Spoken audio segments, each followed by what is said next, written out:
بسم اللہ الرحمن الرحیم۔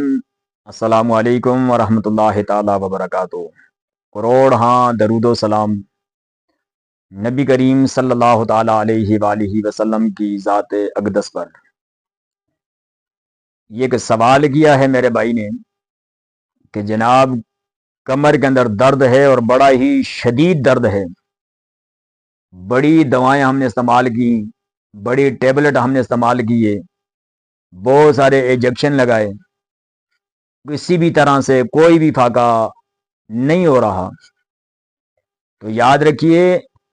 کمر کا درد، موڑوں کا درد اور پٹھوں کا کھچاؤ اور گھٹنوں کا درد، اس قسم کی اگر کسی کو بھی میرے بہن بھائی کسی کو اگر تکلیف ہو، بالخصوص بزرگ حضرات جو نماز کے لیے جاتے ہیں، اپنے گھٹنوں کی وجہ سے وہ نماز نہیں پڑھ سکتے، گھٹنوں کے اندر درد ہوتا ہے، سوجن ہوتی ہے، جس کی وجہ سے وہ چل نہیں سکتے، رکوع نہیں کر سکتے، اور رکوع کے بعد وہ سجدے میں نہیں جا سکتے، اور قیام میں وہ کھڑے نہیں ہو سکتے، کیونکہ نماز جب پڑھی جاتی ہے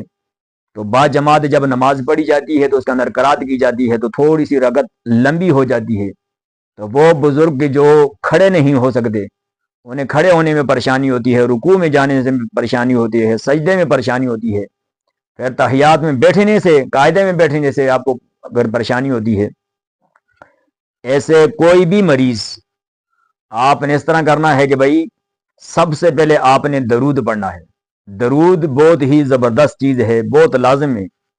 3 مرتبہ آپ نے درود پڑھ کر اس کے بعد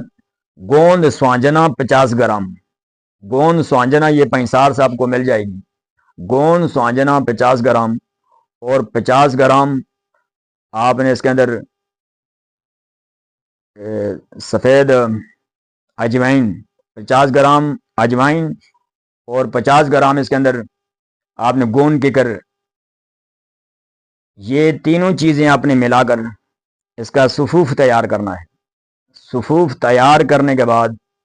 اس کو آپ نے نیم گرم پانی کے ساتھ صبح شام 1 چمچ،